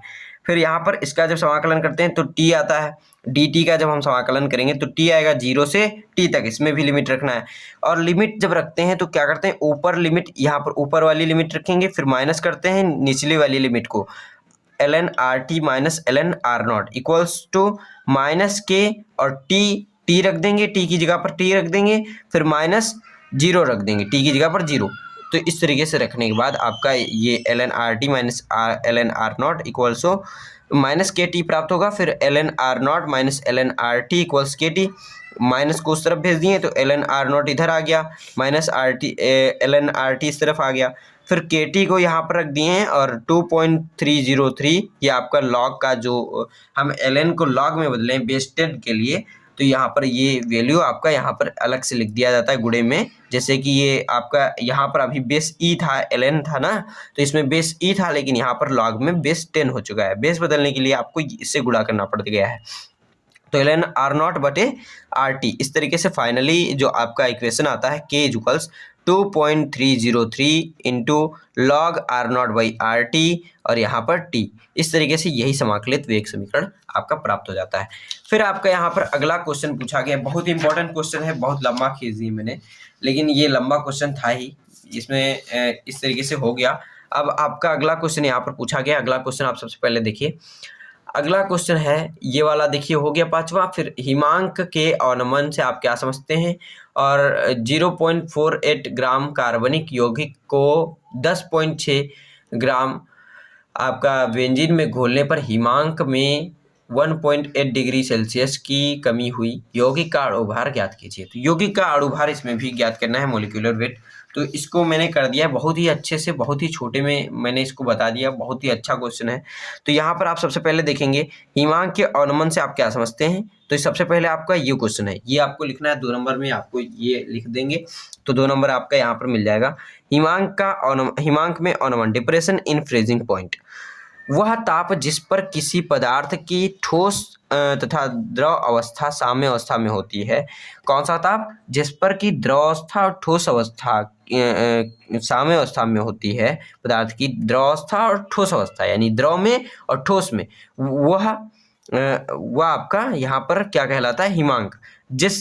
अर्थात जिस ताप पर किसी पदार्थ की ठोस तथा द्रव प्रवस्थाओं के वाष्प दाब बराबर होते हैं, पदार्थ का हिमांक कहलाता है। जिसे 0 डिग्री सेल्सियस पे पानी, 0 डिग्री सेल्सियस पे पानी भी मिलता है और बर्फ भी मिलता है, तो आपका ये वहाँ पर उसका वाष्प दाब जो होता है समान होता है दोनों का, इसीलिए यहाँ पर ये है। लेकिन आपका फिर अगला आपका इसके बाद दिया गया है क्वेश्चन यहाँ पर, तो क्वेश्चन का सॉल्यूशन आप देखिए इस तरीके से दिया है। विलेय का भार W, विलेय का भार कितना दिया है 0.48 ग्राम, विलायक का भार कैपिटल W 10.6 ग्राम, फिर हिमांक का अवनमन डेल्टा TF इक्वल्स में 1.8 डिग्री सेल्सियस, फिर अवनमन स्थिरांक KF इक्वल्स 5। देखिए इसमें भी ये जो क्वेश्चन था मिसप्रिंट पेपर में ही है, यहाँ पर KF का वैल्यू फिर से नहीं दिया गया है।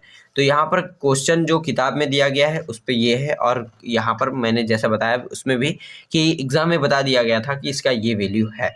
के एफ का, तो के एफ का वैल्यू 5 यहाँ पर रख दिया मैंने। अणुभार m इक्वल्स में क्वेश्चन वर्ग यानी आपका अणुभार पूछा गया। इस तरीके से आपको लिखने के बाद आपको हल कर देना होता है। तो यहाँ पर अणुभार बराबर क्या होता है, के एफ इंटू डब्ल्यू यानी दिया हुआ भार किसका, विलेय का, फिर इंटू 1000 बटे में विलायक का भार इंटू डेल्टा टी एफ, ये भार है, दिया हुआ भार जो है। फिर आपका यहाँ पर मोलिकुलर वेट यानी कि अणुभार बराबर है इसका के एफ का वैल्यू 5 रख दिए, फिर डब्ल्यू यानी विलेय का भार रख दिए गुणे में 1000 बटे में 10.6, ये हो गया आपका विलायक का भार और डेल्टा टी एफ आपका जो परिवर्तन हुआ है क्वथनांक में या हिमांक है ना ये, तो हिमांक में जो परिवर्तन हुआ वो आपका रख देना है। फिर यहाँ पर आपको जब गुणा भाग कर लेंगे तो यहाँ पर 125.79 ग्राम ये आंसर आपका निकल के आ जाता है। फिर आपका अगला क्वेश्चन पूछा गया, बहुत ही इंपॉर्टेंट क्वेश्चन है, इसको आप कक्षा 10 में भी किए होंगे लेकिन आपको भले उतना याद ना हो, लेकिन यहाँ पर आपके कक्षा 12 में यानी 12th में इंटरमीडिएट में आपका ये क्वेश्चन पूछा गया है पिछले ही साल। तो यहाँ पर विद्युत रासायनिक श्रेणी क्या है, व्याख्या करें कि निम्नांकित अभिक्रियाएं संभव हैं या नहीं। तो यहाँ पर सबसे पहला क्वेश्चन जो है, पहले ये क्वेश्चन हो गया कि विद्युत रासायनिक श्रेणी क्या है और फिर व्याख्या करनी है इन दोनों पर। क्या Fe को भाप के साथ गर्म करने पर क्या होता है ये आपको बताना है, या फिर अभिक्रिया होगी कि नहीं होगी। कॉपर को हाइड्रोक्लोरिक अम्ल के में रखने पर अभिक्रिया कोई होगी कि नहीं होगी, ये आपको बताना है।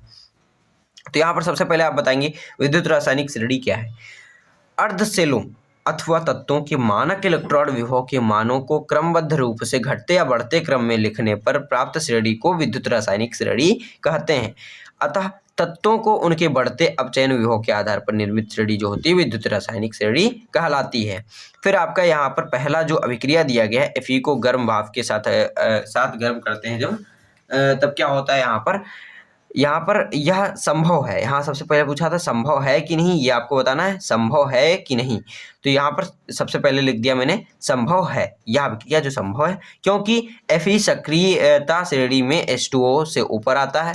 Fe जो है वो H2O से ऊपर आता है, अतः Fe H2O अधिक सक्रिय है, Fe H2O से अधिक सक्रिय है, अभिक्रिया संभव है। तो अभिक्रिया क्या होती है ये भी मैंने रिएक्शन भी लिख दिया है, Fe प्लस में H2O, ये आपको जब गर्म करते हैं तो FeO प्लस H2 प्राप्त होता है। और बाद में फिर आपका कॉपर की हाइड्रोक्लोरिक अम्ल के साथ अभिक्रिया, तो हाइड्रोक्लोरिक अम्ल अधिक सक्रिय है कॉपर की तुलना में, तो कॉपर और हाइड्रोक्लोरिक अम्ल के साथ कोई अभिक्रिया नहीं करता है, तो यहाँ पर संभव नहीं है क्योंकि कॉपर कम सक्रिय है हाइड्रोक्लोरिक अम्ल से। फिर यहाँ पर आपका अगला क्वेश्चन पूछा गया है, अगला क्वेश्चन है निम्नलिखित पर टिप्पणी कीजिए। फिटिंग अभिक्रिया, सबसे पहले मैं बता देना चाहता हूँ ये वीडियो मेरा सबसे पहला वीडियो है जो सबसे बड़ा होने वाला है, तो वीडियो को ज़रूर लाइक करिएगा जिससे कि अगले वीडियो में मुझे बड़े वीडियो भी बनाने के लिए मोटिवेशन मिले। क्योंकि अभी तक मैं 10 मिनट 15 मिनट 20 मिनट तक वीडियो बनाता था, लेकिन ये वीडियो जो होने वाला है सबसे बड़ा होने वाला है। इसमें पूरा सोल्यूशन फुल सोल्यूशन एक्सप्रेस करके मैं एक्सप्लेन कर रहा हूँ यहाँ पर, तो यहाँ पर आप देख लीजिए। फिर अगला क्वेश्चन है, सपोर्ट जरूर करिएगा, लाइक्स ज़्यादा से ज़्यादा करिए और अपने दोस्तों में भी ये वीडियो जरूर शेयर करिए, बहुत इंपॉर्टेंट क्वेश्चंस हैं। तो यहाँ पर निम्नलिखित पर टिप्पणी कीजिए। फिटिंग अभिक्रिया, सबसे पहले आपको बताना है फिटिंग अभिक्रिया क्या है। फिर आपका दूसरा है वुड्स अभिक्रिया, यहाँ पर देखिए ता लिखा है वो टा है, आधा टा, वही वुड्स फिटिंग अभिक्रिया। तो फिटिंग अभिक्रिया आपको सबसे पहले मैं दिखा दे रहा हूँ क्या है।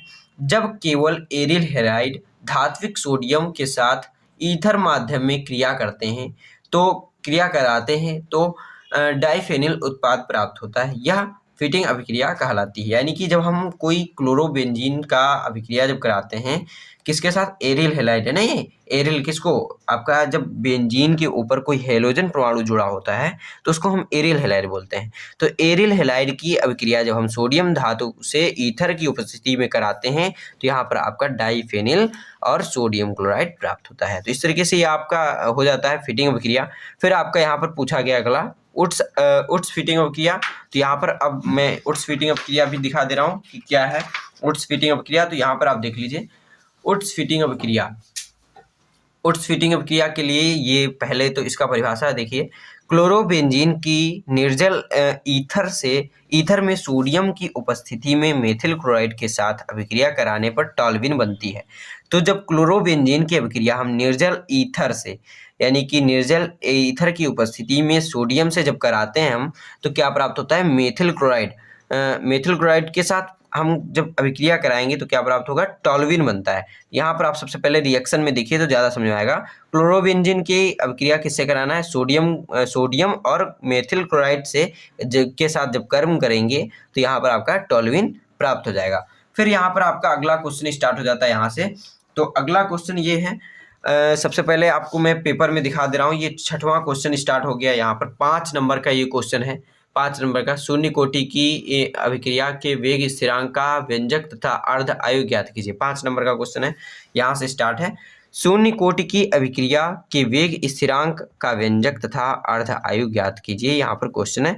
तो यहाँ पर सबसे पहले आपको उत्तर डाल के लिख देना है। शून्य कोटि की अभिक्रिया के लिए व्यंजक निम्न है। क्या? तो ये शून्य कोटि की अभिक्रिया के लिए समाकलित वेग समीकरण, माना कि एक निम्नलिखित अभिक्रिया क्या है? शून्य कोटि की अभिक्रिया है, R से उत्पाद बन रहा है। R यानी कि कोई रिएक्टेंट है, यानी कि कोई आपका अभिकारक है, उससे उत्पाद आपका बन रहा है। अतः वेग या अभिक्रिया की दर आपका क्या हो जाएगा? -dr/dt इक्वल्स में k और फिर यहाँ पर a यानी कि जो भी आपका अभिकारक लिया गया है उसकी सांद्रता की पावर 0, क्योंकि ये शून्य कोटि की अभिक्रिया है इसलिए n की जगह पर क्या रख देंगे? 0। तो किसी की भी पावर अगर 0 हो जाते हैं तो इसका मान क्या होता है? 1 होता है, इसलिए यहाँ पर केवल k बचेगा। तो -dr/dt, तो यहाँ पर हो जाता है आपका k। ये जो आपको ब्रैकेट R के किनारे लगा दिख रहा है वो इसलिए लगा है कि वहाँ पर आपको ये सूचित करना चाहता है कि ये कंसंट्रेशन है, यानी सांद्रता है। R की सांद्रता है, यानी अभिकारक की ये सांद्रता है। तो माइनस में dr/dt इक्वल्स में k, फिर यहाँ पर आपका dr इक्वल्स में -k/dt आ जाएगा। दोनों तरफ आप समाकलित जब कर देंगे, समाकलन करेंगे, तो यहाँ पर इस तरीके से आपका आगे प्राप्त होगा समाकलन करने पर। तो समाकलन दोनों तरफ करेंगे, dr इक्वल्स में माइनस समाकलन k/dt। जब इसका dr का समाकलन करेंगे तो r बाहर निकल के आएगा। समाकलन सीमा, सबसे पहले सीमा यहाँ पर नहीं लिखा गया है, तो समाकलन सीमा लिखने के लिए यहाँ पर इस तरीके से मैंने लिख दिया। t = 0 पर अभिकारक की सांद्रता r0 है और t = t पर आपकी अभिकारक की सांद्रता rt है। तो r0 से rt तक जाना है और यहाँ t 0 से आपका t तक जाना है। तो यहाँ पर जब इसका समाकलन कर देंगे तो r0 से rt तक और 0 से t तक। तो यहाँ पर rt सबसे पहले ऊपरी लिमिट रखते हैं, rt r की जगह रख दिए, माइनस में निचली लिमिट रखेंगे, r0 r की जगह रख दिए -r0, फिर इसी तरीके से इसमें जब रखेंगे तो -kt आ जाएगा। तो r0 - kt इक्वल्स में kt। तो k का वैल्यू कैसे लाएंगे? t को उधर बटे में भेज देंगे, तो r0 - rt/t इक्वल्स k। ये आपका समाकलित वेग समीकरण किसके लिए आ गया? शून्य कोटि के लिए। अब शून्य कोटि की अभिक्रिया की जो आपकी अर्ध आयु होगी उसमें क्या करेंगे? यही जो आपका अभिक्रिया की दर आया है, दर स्थिरांक, उसी में क्या कर देंगे? सीधे यहाँ पर देख लीजिए, शून्य कोटि की अभिक्रिया के लिए अर्धायु। तो यदि t = t½ कर देते हैं तो आपका RT जो है, यानी कि जो बाद में फाइनली उत्पाद बन रहा था, वो R0/2 होगा, यानी कि जो प्रारंभिक सांद्रता है उसका आधा होगा। आधे में यानी t½ में आपका जो होगा RT = R0/2 हो जाएगा। तो इसलिए k = R0 - R0/2 बराबर, यहाँ पर बटे में आपका t½ है। अभी t½ है क्योंकि वहाँ पर फार्मूला देखा मैंने, वहाँ पर ये t था बटे में, तो यहाँ पर t½ हो गया। क्योंकि t½ में हम देखेंगे तो इसके लिए ये RT जो था, तो इसी के बराबर में आपका R0/2 t½ आ जाता है। फिर उसके बाद आप t½ को उधर जब भेज देंगे k की जगह पर, k को इधर बटे में भेज देंगे, क्योंकि हमको t½ यानी अर्ध आयु ज्ञात करना है। तो t½ इक्वल्स में R0/2k प्राप्त हो जाता है यहाँ पर। अतः शून्य कोटि की अभिक्रिया जो है अर्ध आयु, उसके लिए t½ इक्वल्स R0/2k है। तो इस तरीके से यहाँ पर आपका अर्ध आयु प्राप्त हो जाता है। फिर आपका अगला क्वेश्चन इसी में पूछा गया है, अथवा में ये क्वेश्चन था, सक्रिय ऊर्जा से आप क्या समझते हैं? आर्हेनियस समीकरण समझाइए। तो यहाँ पर सबसे पहले सक्रिय ऊर्जा बताना है क्या है। तो सक्रिय ऊर्जा यानी एक्टिवेशन एनर्जी, तो यहाँ पर वह न्यूनतम अतिरिक्त ऊर्जा जो ऊर्जा अवरोध पार करके अभिकारक अणुओं में उत्पाद में परिवर्तित होने के लिए आवश्यक होती है, सक्रिय ऊर्जा कहलाती है। सक्रिय ऊर्जा किसे कहते हैं? जो कि जो ऊर्जा अवरोध होते हैं उसको पार करके वह अभिकारक से उत्पाद बनने के यानी कि परिवर्तित होने के लिए आवश्यक होती है, उसे सक्रिय ऊर्जा कहते हैं। किससे? अभिकारक से उत्पाद बनने के लिए जो ऊर्जा आवश्यक होती है उसे ही आपका सक्रिय ऊर्जा कहलाती है। फिर आपका यहाँ पर आर्हेनियस समीकरण है। आर्हेनियस समीकरण में क्या होता है? आर्हेनियस ने वेग नियतांक तथा परम ताप के मध्य एक संबंध बताया जिसके अनुसार ताप बढ़ाने से वेग में चरघातांकी रूप से वृद्धि होती है, जो निम्न प्रकार होती है k = a की पावर ई ए, फिर ई की पावर में माइनस ई, कैपिटल ई है, a बटे में RT है। तो यहाँ पर इनके जो चिन्ह दिए गए हैं ये जो हैं उनका आपका यहाँ पर नाम दे दिया गया है, क्या है, किसको क्या कहेंगे। तो a जो यहाँ पर है आपका पूर्ण चरघातांकी यहाँ पर गुणांक है तथा आवर्ती गुणांक है। फिर यहाँ पर आपका E जो है सक्रिय ऊर्जा है जूल प्रति मोल में। फिर आपका R जो है गैस नियतांक है जिसका मान होता है 8.314 जूल के या फिर केल्विन मोल ये होता है। फिर T क्या था? परम ताप है जिसको हम केल्विन में लेते हैं। फिर यहाँ पर आपका अगला क्वेश्चन है। अगला क्वेश्चन ये भी 5 नंबर का है, पेपर में दिया गया है। इसी तरीके से खा नंबर क्वेश्चन है, प्रयोगशाला में क्लोरोबेंजीन बनाने की विधि तथा रासायनिक समीकरण दीजिए। तो प्रयोगशाला में क्लोरोबेंजीन किस तरीके से बनाया जाता है उसके लिए आपको रासायनिक समीकरण और उसका विधि बताना है। तो प्रयोगशाला विधि, जो प्रयोगशाला में क्लोरोबेंजीन का विचरण बेंजीन डायजोनियम क्लोराइड को सांद्र हाइड्रोक्लोरिक अम्ल के साथ क्यूप्रस क्लोराइड की उपस्थिति में लगभग 60 डिग्री ताप पर गर्म करके किया जाता है। इस अभिक्रिया को सेनमायर अभिक्रिया भी कहते हैं।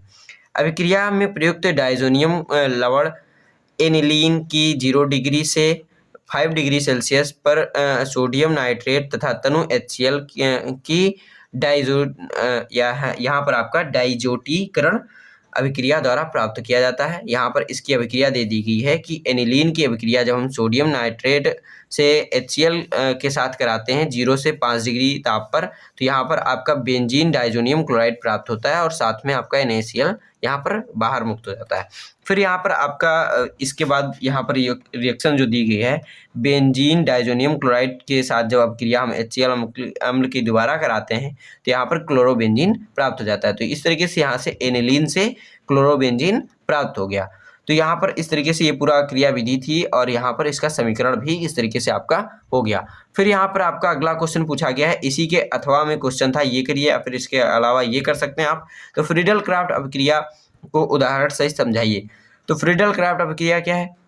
जब निर्जल AlCl3 की उपस्थिति में हेलो एरिन एल्किल हैलाइड के साथ एल्किलीकरण अभिक्रिया दर्शाते हैं, यहाँ आक्रमणकारी स्पीसीज CH3+ होती है। तो यहाँ पर जब हम हेलोजन यानी कि एरिल हैलाइड की यानी कि बेंजीन यानी कि यहाँ पर अगर हम कोई भी क्लोरीन या फिर कुछ और जोड़ देते हैं यानी कि हेलोजन परमाणु जोड़ देते हैं तो क्लोरोबेंजीन या फिर ब्रोमोबेंजीन इस तरीके से प्लस में यहाँ पर आप जब कोई एल्किल हैलाइड से अभिक्रिया कराते हैं निर्जल AlCl3 की उपस्थिति में तो यहाँ पर ऑर्थो और पैरा हेलोटोल्विन प्राप्त हो जाता है। इस तरीके से ऑर्थो और पैरा हेलोटोल्विन प्राप्त हो जाता है, जहाँ पर आपका ये जो ऑर्थो होता है ये आपका अल्प मात्रा में होता है और जो मुख्य होता है वो आपका हेलोटोल्विन होता है। तो इस तरीके से यहाँ पर ये आपका प्राप्त हो जाता है फ्रीडल क्राफ्ट अभिक्रिया में। फिर आपका यहाँ पर अगला क्वेश्चन स्टार्ट हो जाता है। यहाँ पर 5 क्वेश्चन पूछे गए हैं, 1-1 नंबर के क्वेश्चन होते हैं। यहाँ पर आपको रिएक्शन देना है सिर्फ। तो पेपर में आपको दिखा दे रहा हूँ सबसे पहले। तो 7वां क्वेश्चन है, ये 5 नंबर के हैं, 1-1 नंबर के क्वेश्चन है। 5 क्वेश्चन एक साथ पूछ लिए गए हैं। फिर इसके अथवा में भी इसी तरीके से 5 रिएक्शंस पूछी गई हैं, क्या होता है जब ये है।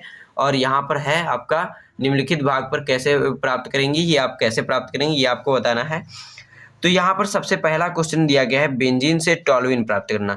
तो वीडियो बहुत लंबा हो चुका है, अगर आप अभी तक वीडियो को वॉच कर रहे हैं तो बहुत अच्छी बात है, क्योंकि ये वीडियो बहुत ही आपके लिए इम्पॉर्टेंट है। और अगर आपने अभी तक वीडियो को लाइक नहीं किया तो वीडियो को ज़रूर लाइक कर दीजिए और अपने दोस्तों में भी शेयर कर दीजिए, क्योंकि ये वीडियो बहुत ही इंपॉर्टेंट है। तो यहाँ पर सबसे पहला क्वेश्चन जो दिया गया है 5 नंबर में, पहला 1 नंबर का क्वेश्चन, बेंजीन से टोल्यूइन बनना। तो बेंजीन से टोल्यूइन बनने के लिए यहाँ पर रिएक्शन दी गई है बेंजीन से जब हम मेथिल क्लोराइड की अभिक्रिया कराते हैं निर्जल AlCl3 की उपस्थिति में, अभी जो मैंने किया प्रयोगशाला विधि वाले में वही वाला है, यहाँ पर फ्रीडल क्राफ्ट अभिक्रिया में बेंजीन से मेथिल क्लोराइड की अभिक्रिया जब कराते हैं निर्जल AlCl3 की उपस्थिति में, तो यहाँ पर आपका टॉल्यूइन प्राप्त होता है। तो इस तरीके से ये आपका पहले वाले का आंसर हो जाता है, 1 नंबर यहाँ पर आपका मिल गया। फिर आपका मेथेन से मेथिल क्लोराइड बनने का, तो मेथेन से जब हम अभिक्रिया क्लोरीन के साथ कराते हैं, वो भी आपके धुंधले प्रकाश यानी HV के साथ में, तो यहाँ पर आपका ये आपका मेथिल क्लोराइड प्राप्त हो जाता है इस तरीके से। तो ये आपका हो गया। और यहाँ पर आप देखेंगे बेंजीन डाइजोनियम क्लोराइड से क्लोरोबेंजीन की अभिक्रिया, क्लोरोबेंजीन प्राप्त करना है किससे, बेंजीन डाइजोनियम क्लोराइड से आपको क्लोरोबेंजीन कैसे प्राप्त करेंगे, तो आप जब क्यूप्रस क्लोराइड की उपस्थिति में या फिर HCl की उपस्थिति में अभिक्रिया कराते हैं बेंजीन डाइजोनियम क्लोराइड के साथ, तो आपका यहाँ पर क्लोरोबेंजीन प्राप्त होता है, प्लस में नाइट्रोजन गैस आपका निकलता है। फिर यहाँ पर आपका अगला यहाँ पर इसी में 1 नंबर में है प्रोपिलीन से आइसोप्रोपिल ब्रोमाइड और मेथिल क्लोराइड से एथेन, तो दोनों का अभिक्रिया अगले पेज पे दिया गया है, मैं दिखा दे रहा हूँ यहाँ पर आपका अगले पेज पे मैं दिखा दे रहा हूँ।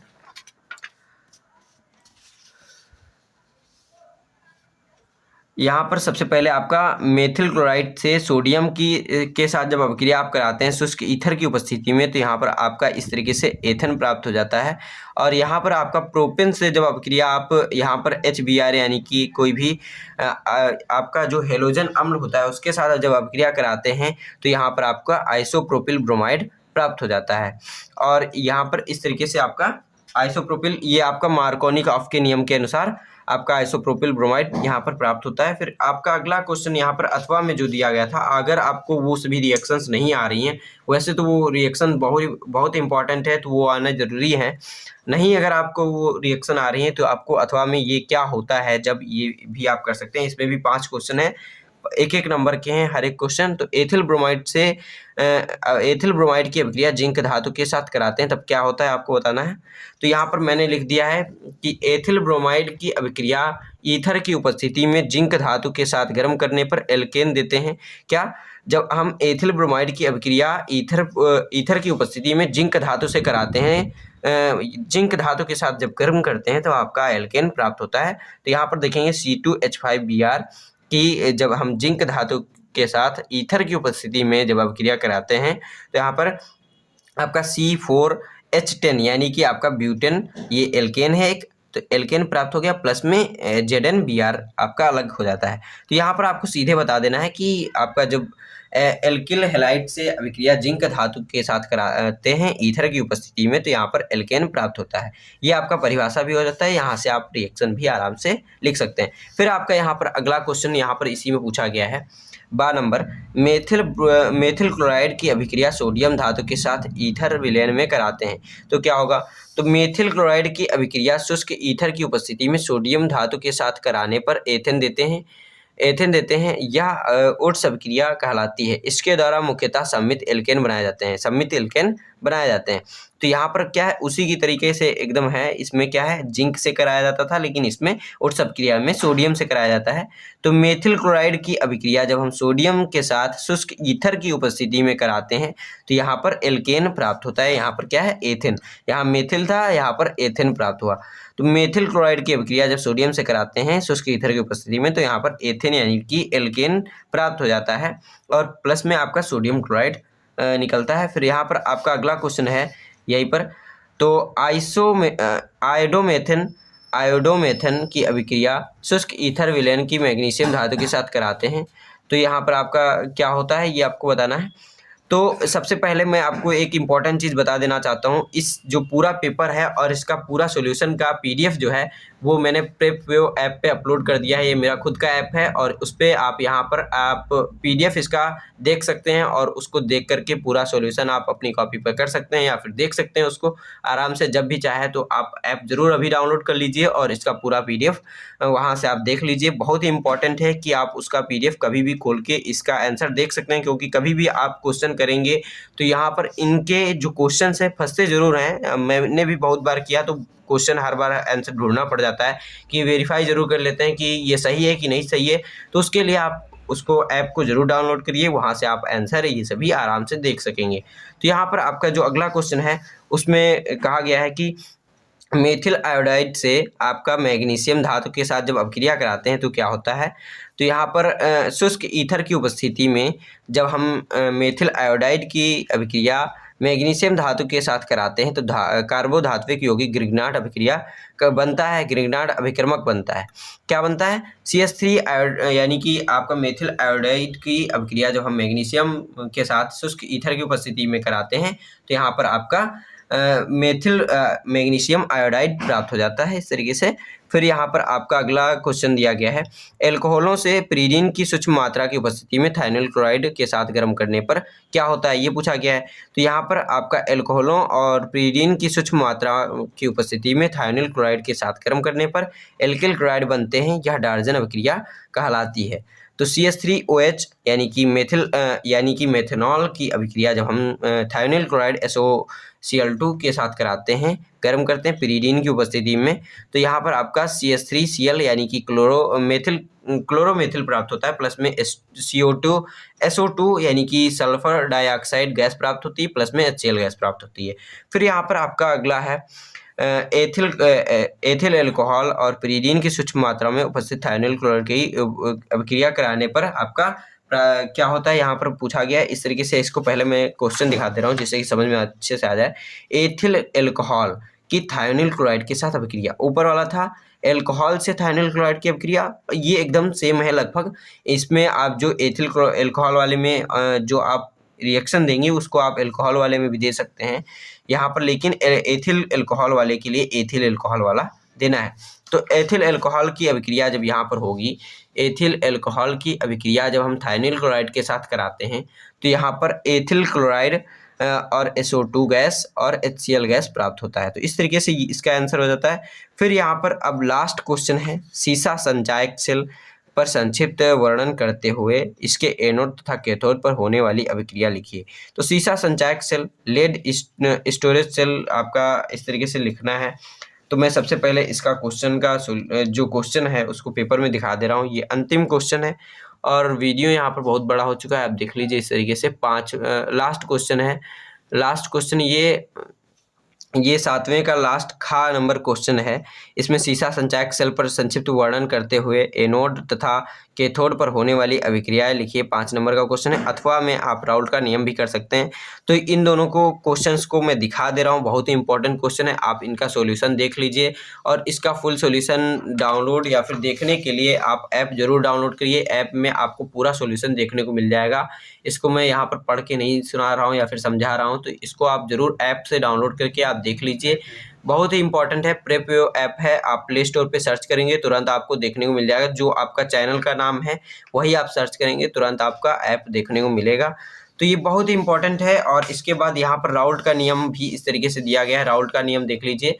और पूरा PDF अभी आप देखिए जरूर, अभी तुरंत ऐप डाउनलोड करिए और वहाँ से आप पूरा PDF देखिए और पूरा सॉल्यूशन आप अपनी कॉपी पर करके देख लीजिए और इसको पूरे क्वेश्चन पेपर का प्रैक्टिस जरूर कर लीजिए। ये इसी तरीके से आपके एग्जाम में क्वेश्चंस पूछे जाएंगे। तो मिलते हैं अपने अगले वीडियो में, तब तक के लिए धन्यवाद।